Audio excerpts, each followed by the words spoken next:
Welcome to our regular trustee meeting for Monday, March 28th, 5 o'clock p.m.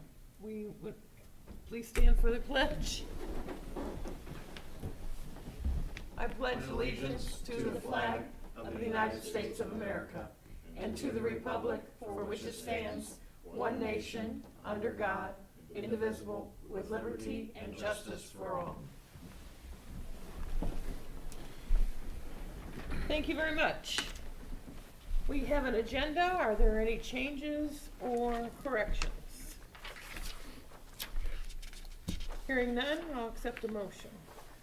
I make a motion to approve the agenda for the March 28th, 2022 meeting as presented. Second. Trustee Dean? Yes. Trustee Kretz? Yes. Trustee Wallace? Yes.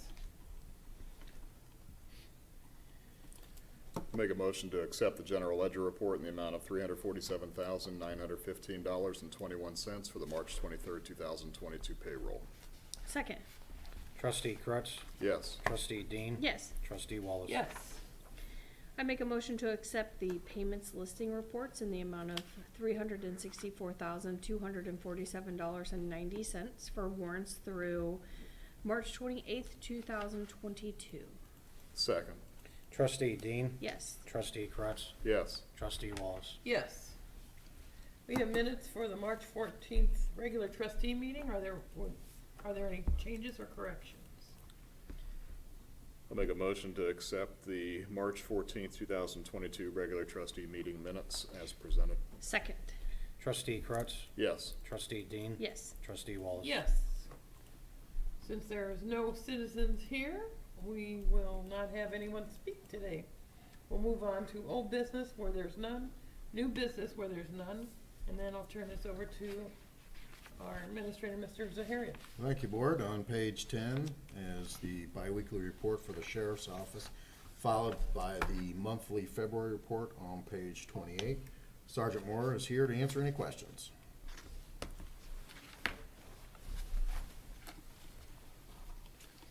Does anyone have any questions for Sergeant Moore?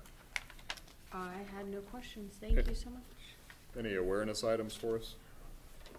Probably just a small thing that I have a conference call scheduled with some ODOT individuals, reference to interchange and how that's going to work with the upcoming soccer events. So once I get some information on that, I'll report back. Can you control the lights at Factory and Orchard from one spot or not? From that, no, sir. No, not from one spot. That'd be too easy.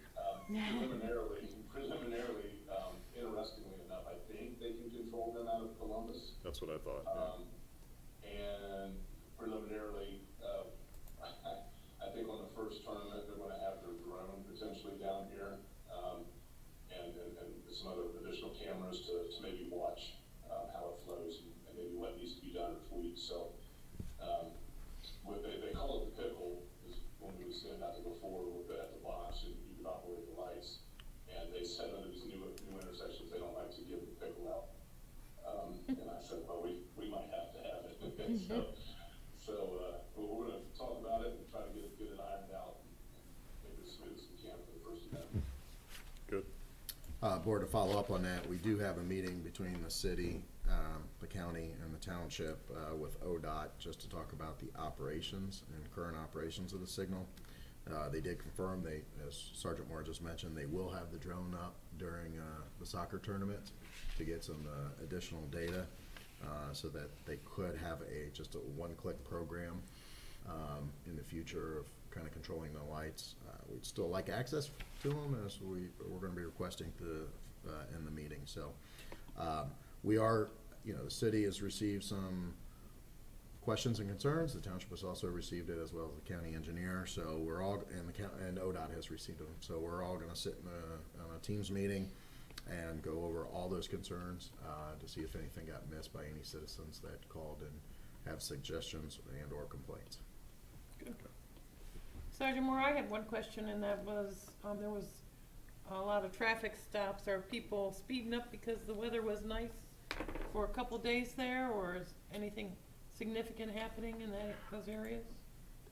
So certainly, our our traffic crashes have actually gone up too, so I just think it's just more people are getting out and doing things as the weather is getting nicer. But we also are fortunate enough, the sheriff's office receives the traffic grants from the state of Ohio. And so, in part, 2 of the deputies that are assigned out here, they like those are done on an overtime basis. So they typically will just stay after their shift, and they'll stay here in this area and use that traffic grant to just focus solely on traffic. So I think you see it on as well, an increase on that. Great. All righty. Well, thank you. Any other questions? Thank you. Thank you very much. Be safe. Thank you. Thank you, Board. Next item is on page 37 of your, is the HR biweekly report. Are there any questions? I had no questions. I had no questions. Nothing. Thank you so much. Thank you, Trish. Thank you. Thank you, Board. Next item is on page 40 of your packet is the biweekly report for the Community Development and Risk Department. Are there any questions?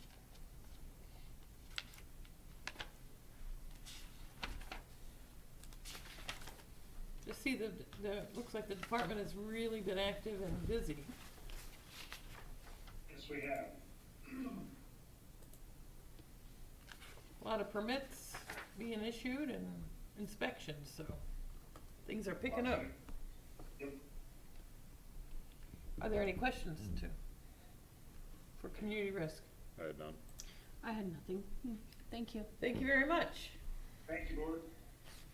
Thank you, Board. Next item is on page 50 of your packet is the biweekly report for IT. Are there any questions?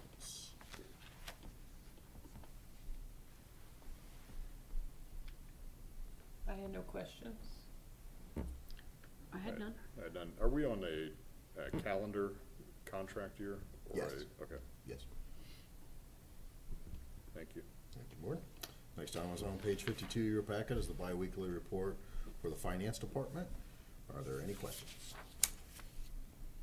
Again, a department that's been extremely busy. When are we anticipating audit? Or are we in it? We'll be anticipating an audit, more than likely late summer, potentially. Okay, so they've just Due moved to- everything back? Yeah. Pardon? They've just moved everything back? Correct. Okay. Due to us going to, basically a cash form of accounting to a GAAP form of accounting, our IPA firm, BHM, has to redo the contract because they have to test more materials due to their audit practice. And due to that, they have to submit proper paperwork through the Auditor of State's office for that contract to be ratified. And some of the, due to that, it's being pushed back to more likely late summer. What do you anticipate as far as what that'll increase cost-wise on our end? We, staff has asked, actually this morning, I shot an email off asking that, and it's being put through their portal. So right now, we don't know the anticipated increase of cost, but there will be an anticipated increase in cost. Okay. I don't know, is that a lottery as far as who ends up with that contract, or is that we can So the choose? Auditor of State's office publishes a listing of all IPA firms in this region that we are allowed to interview. We're only able to have one IPA firm. IPA just stands for Independent Public Accountant. IPA firm for, I believe, no longer than 7 years. So with BHM, we're with, I do not know the exact start of the current contract with 3 or 4. BHM. Is it 3 or 4 years? The initial one was 2, so, but this was getting on the new cycle under Right. the new rules of the state auditor's office. So I don't know what the next one would be. I was just curious how long, if we were, Right. I mean, there's some benefits, obviously, to continuing the continuity and familiarity. They don't have to reinvent the wheel each time. Right. So, but on the flip side, there's opportunity for other things to happen, I guess. And it's very possible, after so many years, you have to be audited at least once by the Auditor of State's office. It's actually state employee, state auditors versus Yeah. IPA firm. So our next cycle could very well be under the actual Auditor of State's office. Then we go back out and do a bidding of the pre-approved listing of IPA firms the Auditor of State has given us. Yeah, and I misspoke, not 2 years, 2 audits was our last contract. So 4 years. So 4 years. That's what I was thinking. Yeah. Good. Thank you. right, moving on from, Thank you, Board. Next item is on page 55 of your packet, is the road department bi-weekly activity report. Tim's on here to answer any questions, but I want to point out kind of an awareness item. Staff did demo a street sweeper and a vac system that we will be using ARPA funds for. We do have a recommendation, and that will be at your next trustee meeting. thank you.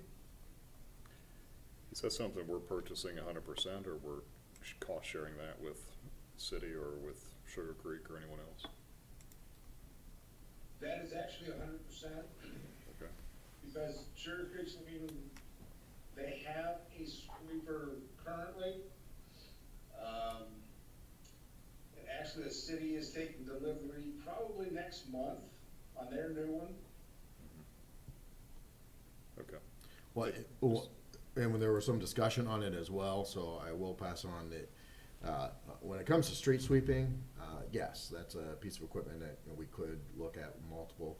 However, when we looked at it with the city and discussing it, stormwater, and that's more frequent use for the piece of equipment, and so we evaluated whether or not we're going to be using it a lot, and it's going to create and I know the city's out almost every day now that the weather has gotten better, to work on some stormwater issues that they have in the city. So when it comes to the street sweeping side, sure, we could look at something, and we did for many years under the new EPA regulations. When it comes to using it in regards to the vac system, we're going to be using it a lot more, and especially to address some of the flooding issues and stormwater issues that we're seeing. And we'll have obviously all the budget justification and 15 points of light for that as well. Okay. Mr. Parks, I had a question on, with the trash pickup. Couldn't we ever work with the sheriff's department and get people that are not dangerous criminals out to help with trash pickup, or do they just do that in Greene County as a whole? I think they used to, but I haven't heard of do it that lately. anymore. But I will check with Sergeant Moore. He's on. We just happen to be up on Line Ball and up in there, which is probably one of the heavier dumping places in the township. And we were trimming trees, we just picked up trash along our way. And Sergeant Moore, you had a comment? Just comment that we no longer at this time partake in any type of program like that. All right. There used to be some outside workers and things that were going on, but sometimes when they walk away, that is bad press, so they eliminated that program a couple years ago. All right, thank you. Any other questions to Mr. Parks? None. Thank you. Thank you. Thank you. Thank you.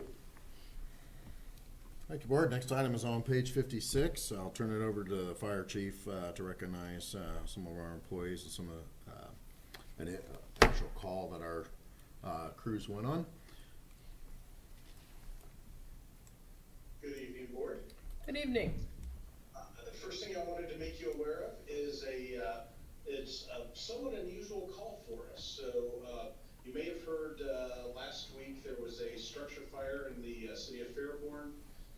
We provide mutual aid to them on a pretty regular basis for EMS for structure fires. Typically, we're canceled either en route or very shortly after dispatch because they don't turn out to be anything. In this particular case, the individual had barricaded himself in the building and succumbed to smoke inhalation and was unconscious. So the fire crews from Fairborn made the rescue, brought him out to our crews, and our crews made the transport to Miami Valley Hospital. What was interesting and unique specifically about this incident, besides being a fire rescue, which doesn't happen all that often, is the crews used what's called the cyano kit. It's generally speaking part of our weapons of mass destruction cache of medicines because of the type of medicines that are in it, specifically to treat hydrogen cyanide poisoning. But hydrogen cyanide poisoning is a common effect of smoke inhalation also. And these kits are strategically placed. They're fairly expensive and relatively short shelf life. So they're strategically placed throughout the Miami Valley. Fairborn happens to have one of them, so they had it available for immediate deployment.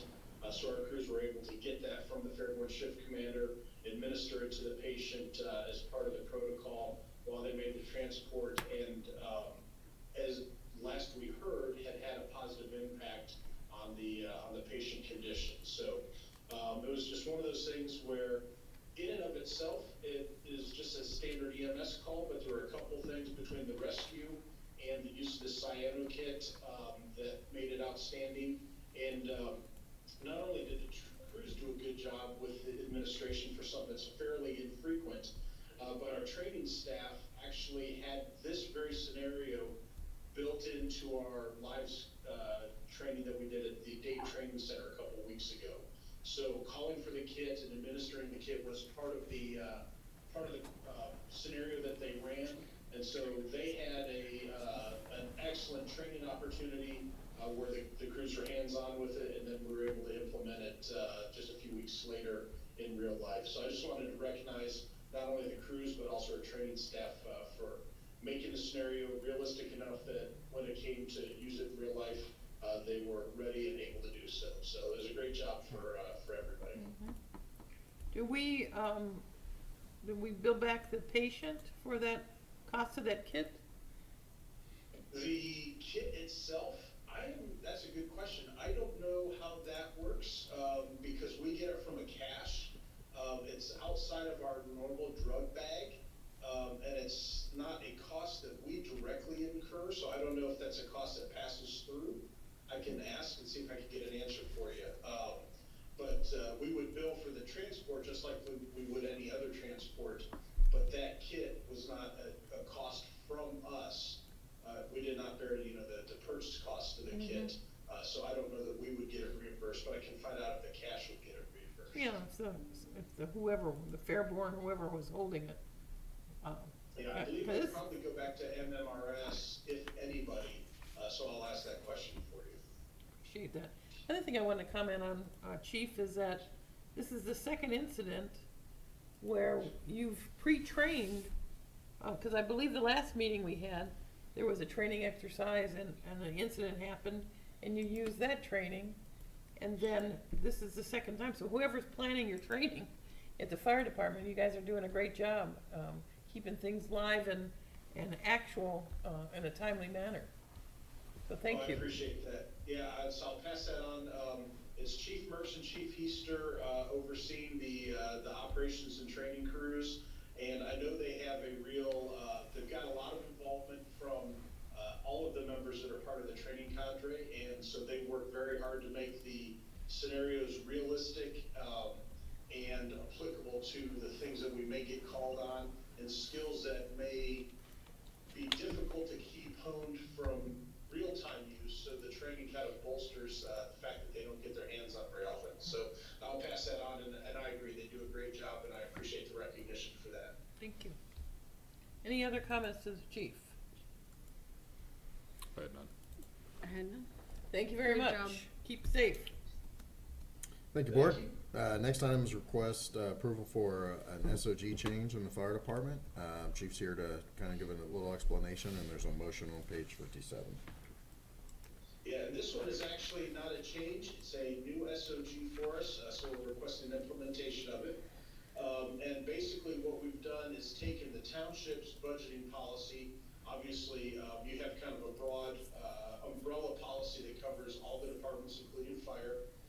But there's some specific things that we're trying to address for the fire department specifically that are tied to accreditation and performance-based budgeting. So what we're trying to do is tie the money that we're spending to specific identified outcomes that we're trying to accomplish. So each program has a set of goals that they're trying to reach, which is the purpose of the program within the department to forward our mission. And so this policy talks about how we tie the township overall umbrella policy into the specifics that we're trying to accomplish for the fire department. So I know you've had a chance to review it. I'll answer any questions as best I can. If there's, depending on how deep you go, I may need to pull in a little bit of help and bring answers back for you. But specifically, the proctors for the accreditation process have asked us to move this into real time. So we have it as a draft, and we actually ran I'll say a test run with it for this past budget year, where we brought in the program managers, we reviewed what they were doing, how it tied into the data entry into VIP, and how that whole process worked, culminating with our presentation to you, the board, during the budget hearings. And so now we know that the system works the way we want it to. We want to bring it out of draft so that it becomes part of our official documentation moving forward.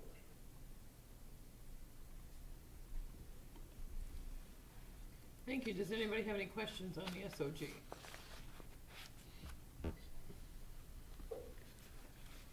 I did not. It was nicely done, thank you. Yeah, I think, Thank you. That's Chief Dorson and Chief Hawker have worked to get this not only written but also implemented, and they were the ones that did the test run with the program managers, and will be implementing it again this year, subject to the board's approval of it. Mr. Rushing, do you have any comments on this? I'm assuming your staff has reviewed this also. I have no comments. I appreciate the fire chief staff and all of them for working on this. Thank you. There's a motion on page 57. I'll make a motion to approve Fire Department SOG 5401.002, annual compliance review and budgeting. second. Trustee Crutz, Yes. Trustee Dean, Yes. Trustee Wallace. Yes. Thank you, board. Thank you very much. Next item is request permission to renew the annual fire gear service contract. Budget justification starts on page 57 with a motion on page 58. Chief's here to explain the program or answer any additional questions that are not in the budget justification. And this is our third renewal, actually our second renewal, so our third time with this particular service con. It was designed, and the ideal is to be implemented on an annual basis, but the amount of time it takes us to get through all of our sets of gear, it's running about every other year. So if we get through the full set of gear this year, we would come back next year, but our current history on it is about 18 months to 24 months to get through all of our gear. So like I said, it's turning into more of a biannual expense. There is a large expense to it. Unfortunately, the gear is a huge investment that we make, and we do believe that this allows us to use our gear at a higher level for a longer period. We're not having to replace gear as often. We've been able to get our full service life, or it appears that we'll be able to get our full 10-year service life out of all of our gear by being more aggressive about its maintenance. This also does address some of the Ohio Administrative Code requirements that are tied to the NFPA standard for the annual performance testing, which we would have to do even if we didn't do the maintenance side, but we would still have to do the testing side. So this wraps both the testing and the repair of any deficits they find. And then it also puts our guys into replacement gear at no additional cost if their gear is going to be out for an extended period for repairs and maintenance. So in the end, we think it is still a good program that allows our crews to operate safely in high quality gear, and it maintains that investment. Thank you for your explanation. If you're, Chief, if you're doing this, if it's taken 18 to 24 months, does it make sense to split the, essentially the grouping of gear in half, essentially, and just make it where it's you do half every year intentionally, or is there a requirement that you're trying to back into? There's an annual requirement that we're trying to hit, but it's one of those things where the amount of gear we have and being able to rotate it through fast enough is problematic. So if we can find the sweet spot, we will be doing it on an annual basis. I'm just bringing it to your attention because you don't see it every year because we're lagging. So I would hate to break it into two and just build a delay into something that's supposed to be on an annual basis instead of continuing to work forward to try and get it to where it's supposed to be on that annual basis. And then is every piece of gear barcoded or RFID tagged? They do have a serial number. I think it's barcoded, it's not RFID, I know that for certain. And I don't know if they actually use the serial number or if they use literally the barcode to scan it in, but there is a unique identifier for each piece. Okay. Any other questions? Have a motion? I make a motion to approve purchase request 22-fire-1293 to Phoenix Safety Outfitters for fire gear testing and repair agreement in the amount of $34,790 and to authorize the township administrator to sign for the board. Second. Trustee Dean, Yes. trustee Crutz, Yes. trustee Wallace. Yes. Thank you, board. Next item is to pass a resolution to surplus some equipment. It is a very long list of equipment in the attachment, as you can see. And then, of course, we'll, it goes to gov deals if it doesn't need to be, disposed of. And this long list, the good news about this list is this is mostly the SCBA that has been end of life for us, and was replaced by the Assistance to Firefighters grant. So all of the new SCBA, the fill station, the masks, the grip packs, all of those pieces are now in service for the new replacement. So we're looking at a 10 to 15 year, hopefully, life cycle out of that, and allows us to then, again, get rid of these and move forward. So it's a long list, but it's a good thing that it's a long list because it completely overhauls our SCBA, our emergency breathing air system. So can you actually sell those, or do you have to dispose of those? We think, and this is something we're looking into right now, we think we can sell them, but people would have to use them within the confines of the restrictions that they have. So for example, the cylinders probably have a short lifespan left, because there's I want to say it's at 15 years, Mr. Zahara, for a pressurized cylinder. That's correct. And yeah, so some of those aren't at their 15-year. The SCBA, as long as they're repaired according to manufacturer's recommendations, could continue to be used, but it's going to be subject to people being able to find the parts that are necessary to make the repairs. And since Scott is no longer supporting them, that parts market is drying up, or conceivably somebody could have a huge stockpile and keep them in service a little bit longer.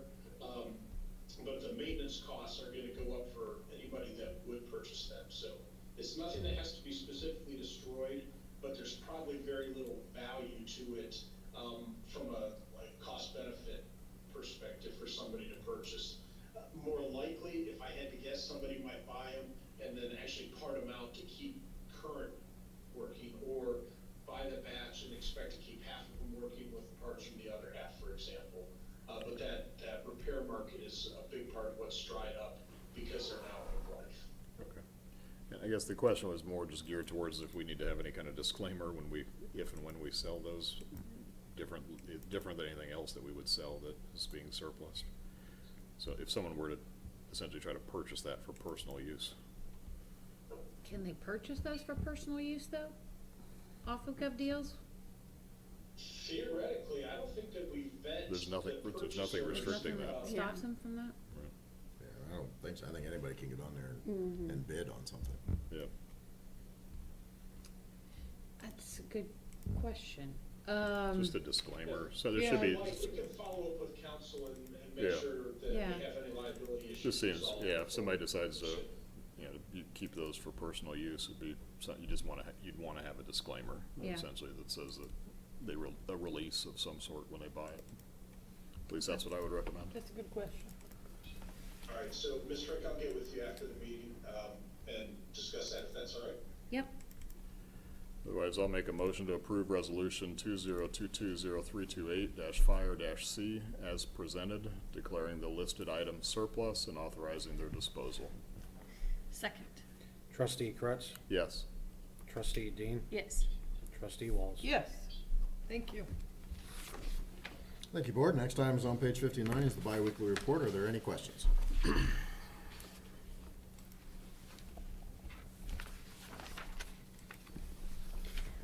had none on the bi-weekly. I had no I questions, have none thank you. either. Thank you, Chief. And the one thing I'll point out, I've just kind of been, we're talking about it so far this year is, we are still on track for essentially meeting the busiest year on record. So, we're a few runs behind, but those runs are basically the difference between, what we had with the Bath Township runs, versus our normal, Beavercreek runs. So we are kind of on pace right now, to have a busiest year ever or be right there with Wow. our busiest year ever. So, the COVID slowdown has officially ended for us. I did have one other thing, and this is just a comment I saw somewhere that was published, that the city was making a decision as far as their fireworks policy. And I just want, at least from my perspective, I don't think that the fire department should be the enforcement arm of that decision. I So- appreciate that, and, to that end, actually, there's really no mechanism for us to be enforcement, so I appreciate the fact that you recognize that. We have a little bit of an opinion on it, but that's more based off of kind of the annual, or not annual, the national picture of the relative dangers and issues with fireworks. But yes, we do not have a method to enforce it. It would be a law enforcement issue. And obviously, it's always tricky if you have a rule that is not going to be enforced or can't be enforced from practical nature. So, yeah, we'll certainly provide you information if there was an interest, and the city also, if there's an interest in getting the fire safety perspective from it. But it's gonna end up being a sheriff or a police department issue for enforcement, if there is such a rule. So, obviously Sergeant Warren, for the city, Chief Fiorina, would need to have input into those, to make a good decision. Yep, okay. Aren't we supposed to review that decision and make a Yeah, recommendation for the so township? I'm gonna be reviewing it for township. I mean, under the state law, we now can adopt a resolution, essentially much like the city's doing, and they have their final reading tonight, is to ban it. But I wanna make sure that we do our due diligence. You heard a little bit from the chief. I'm gonna sit down with the sheriff, and Sergeant Moore to talk about through, it is gonna be, at the end of the day, illegal fireworks are still illegal. So what we're talking about, or what the law allows local jurisdictions to do, is ban all fireworks. And I will tell you, my perspective right now, it is going to be a law enforcement issue. And the question is, and it's going to be a question of the board when we present it, is, are we going to be able to enforce a rule, as the chief said, that, maybe 2 times a year that we have excitement, New Year's Eve and New Year's Day, and of course the 4th of July. So there's going to be probably an overtime burden, because we'll have to bring extra patrols and staff. And if we're not going to enforce it, or if then why have a rule to ban it? So I'll be presenting those things. I am going to talk to the city manager this week also. Is it going to be also a topic at our joint meeting to make sure everybody understands that this is a law enforcement issue, not a fire department issue. So if what my fearful is, they're gonna strike, there may be an idea to send an engine out to somebody's house and for us to enforce it. We don't have the legal authority to enforce that. Right now, if it passes tonight, it's in the city, it's a city ordinance. The fire department has no authority to enforce this enforcing city ordinance. So, and if we do something here as a township, it's the same thing. It's not, the fire department's not gonna have the authority to enforce the actions of the resolution, so it will definitely have to be a law enforcement issue, so. Thank you. Thank you.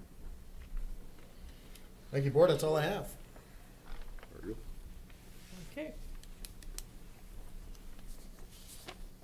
Our legal advisor, do you have any comments or Nothing. concerns? Moving on to our fiscal officer, you have a list of things. Yes, board, some money movements and permanent appropriations. There are sample motions in front of you, so I'll walk through each of the resolutions in front of you. The first is the 2022 Permanent Appropriations. As the board is aware, every year we file temporary appropriations that are due before the end of the fiscal year. The permanent appropriations are due by April 1st to the county auditor and county budget commission. I do want to thank our finance director, Terry Molden, and staff for working through all these resolutions as I explained them. The 2022 permanent appropriations does capture all the contingency lines as well as budget stabilization lines, as well as capturing all the transfers and advances that are coming forth throughout this meeting. So if the board is inclined, we pass this and it's filed to the county budget commission, and this is our permanent budget for the remainder of the year. These budget items are reflective in the actual budget document that the board and staff reviewed during the budget hearing late last year. The main difference with this document is that it includes the budget stabilization lines, as well as now we know some of the actual reimbursements from various grants and other funding that we receive through FEMA and other sources that are captured in these final appropriations. So with that, I'd be happy to answer any questions. There are sample motions printed out in front of you, highlighted. It can be passed as presented in the sample motion if there are no questions. Thank you, Mr. Usher. Questions? You want to start? Sure. I make a motion to approve resolution number 20220328-FIN-A, authorizing permanent appropriations for fiscal year ending December 31, 2022, as presented. Second. Trustee Dean? Yes. Trustee Kretz? Yes. Trustee Walls? Yes. Make a motion to approve resolution number resolution number 20220328-FIN-B, a resolution to repay advance of $1,663,794.03 from the FEMA Safer Grant Fund to the Fire Fund, and to reclassify the remaining advance balance of $38,302.97 as a transfer and appropriate supplemental appropriations and certify revenue as presented. Second. Trustee Kretz? Yes. Trustee Dean? Yes. Trustee Walls? Yes. I make a motion to approve resolution number 20220328-FIN-C to repay advance of $409,439.76 from the FEMA Air Pack Grant Fund to the Fire Fund, and to reclassify the remaining advance balance as a transfer and appropriate supplemental appropriations to certify revenue as presented. Second. Trustee Dean? Yes. Trustee Kretz? Yes. Trustee Walls? Yes. I'll make a motion to approve resolution number 20220328-FIN-D to transfer $259,292.02 from the local FEMA local reimbursements fund to Road and Bridge Fund in the amount of $225,038.63, Fire Fund in the amount of $34,253.39, and appropriate supplemental appropriations and certify revenue as presented. Second. Trustee Kretz? Yes. Trustee Dean? Yes. Trustee Walls? Yes. I make a motion to approve resolution number 20220328-FIN-E to transfer $286,000 from the Fire Fund to the new Ambulance Fund, and to appropriate supplemental appropriations and to certify revenue as presented. Second. Trustee Dean? Yes. Trustee Kretz? Yes. Trustee Wallace? Yes. I'll make a motion to approve resolution number 20220328-FIN-F to transfer $42,475.69 from the Fire Fund to the Paying Accumulated Leave Fund, and appropriate supplemental appropriations and certify revenue as presented. Second. Trustee Kretz? Yes. Trustee Dean? Yes. Trustee Walls? Yes. I make a motion to approve resolution number 20220328-FIN-Z, or G, sorry, to transfer $723,284.62 from the Fire Fund to the Fire Station Fund, and to appropriate supplemental appropriations and to certify revenue as presented. Second. Trustee Dean, Yes. Trustee Crutz. Yes. Trustee Walls. Yes. Make a motion to approve resolution number 2022-0328-FIN-H to transfer $241,094.87 from the fire fund to the ALS engine fund and appropriate supplemental appropriations and certify revenue as presented. Second. Trustee Crutz. Yes. Trustee Dean. Yes. Trustee Walls. Yes. I make a motion to approve resolution number 2022-0328-FIN-I to advance $500,000 from the general fund to the capital improvement fund and to appropriate supplemental appropriations and to certify revenue as presented. Second. Trustee Dean. Yes. Trustee Crutz. Yes. Trustee Walls. Yes. Thank you, board. That's all I have.